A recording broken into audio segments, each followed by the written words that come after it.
Watchman का बेटा इतने मकाम पे आ जाए कि फेम के हिसाब से, दौलत के हिसाब से, इज्जत के हिसाब से, ये एक काश आपके वालिद साहब ये सब कुछ देख पाते। देखा हाँ। कब इंतकाल हुआ? I lost my father in 2015. 15? हाँ। अच्छा माशाल्लाह, वो तो फिर बड़े वाक़यात हम बताते हैं के पर। यार आपकी वजह से तो हम चौड़े हो जाते हैं। आप 2-4 लोग तो हैं जिनकी वजह से पाकिस्तानी चौड़ा होता है, और खास तौर पे अपनी इंडियन दोस्तों को आंखें दिखा पाते हैं कि भाई हमारे पास शोएब अख्तर है, नहीं है, हमारे पास है। तो आप उनमें से हैं। थैंक यू सर, एक वॉचमैन का बेटा इतने मकाम पे आ जाए कि फेम के हिसाब से, दौलत के हिसाब से, इज्जत के हिसाब से, ये एक काश आपके वालिद साहब। Hi friend, welcome to our channel. दोस्तों, क्रिकेट की दुनिया में जब भी सबसे बड़े तेज गेंदबाज का नाम लिया जाता है तो एक नाम जरूर याद आता है, शोएब अख्तर, जिन्हें दुनिया में रावलपिंडी एक्सप्रेस के नाम से जाना जाता है। लेकिन क्या आप जानते हैं, इस तेज गेंदबाज के पीछे एक बेहद संघर्ष भरी प्रेरणादायक कहानी छुपी हुई है। रावलपिंडी एक्सप्रेस एक साधारण परिवार में जन्मे शोएब अख्तर का बचपन बिल्कुल आसान नहीं था। उनके पिता एक चौकीदार थे और परिवार चलाने के लिए बहुत मेहनत करनी पड़ती थी। लेकिन शोएब अख्तर के सपने बहुत बड़े थे। हड्डियां एक पीस हड्डियां नहीं थी, हड्डियां तोड़वा दी पाकिस्तान के लिए, नोइंग द फैक्ट मेरी टूट जाएगा सब कुछ। अब मुझे लगा कि मैं व्हील चेयर पे आ जाऊंगा, नहीं तो मैंने कहा क्रिकेट छोड़ दूं। 2003 वर्ल्ड कप में जैसे वसीला, और मुझे डॉक्टर भी कैरी करना पड़ रहा था क्योंकि मैं रात को हॉस्पिटल में होता था और दिन में ग्राउंड में। तो फिर मैंने फैसला किया कि मैं रिटायर हो जाऊं। तो रिटायर होने के लिए देखा जेब में पैसे नहीं। तो मैंने कहा यार एक आधा साल, चल 6 महीने, 8 महीने, साल, 1.5, और इंजेक्शन की तादाद बढ़ती गई। फिर अल्लाह ने टैलेंट बहुत दिया था मुझे, बहुत टैलेंट दिया था। शेब भाई, सब खैरियत? नहीं मानी, अपनी मेहनत और जुनून के दम पर दुनिया में सबसे तेज गेंदबाज बनाने का रिकॉर्ड बनाया। क्रिकेट की मैदान में उनकी रफ्तार दुनिया के बड़े बड़े बल्लेबाजों को चौंका दिया।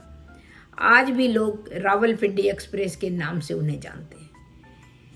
शोएब का जब हड्डियों का बहुत सारा फ्रैक्चर हो गया, जब क्रिकेट खेलते खेलते, तब उन्होंने रिटायर होने का मन बना लिया कि अब जो है अब रिटायर हो जाते हैं। तो आज शोएब अख्तर जो है रिटायर होने के बाद भी शोएब अख्तर अक्सर पॉडकास्ट इंटरव्यू कर देंगे मेंटली, या तो भाग जाएगा।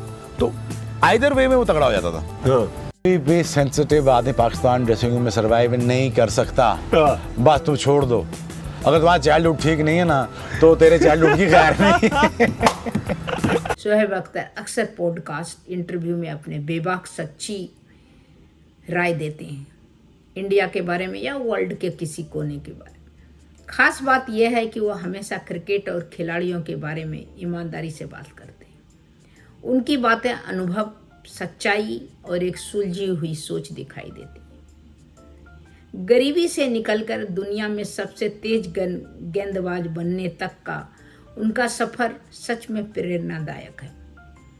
तो शोएब अख्तर, जिन्हें रावलपिंडी एक्सप्रेस कहते हैं, क्रिकेट इतिहास में सबसे बड़े गेंदबाज में से एक रहे हैं।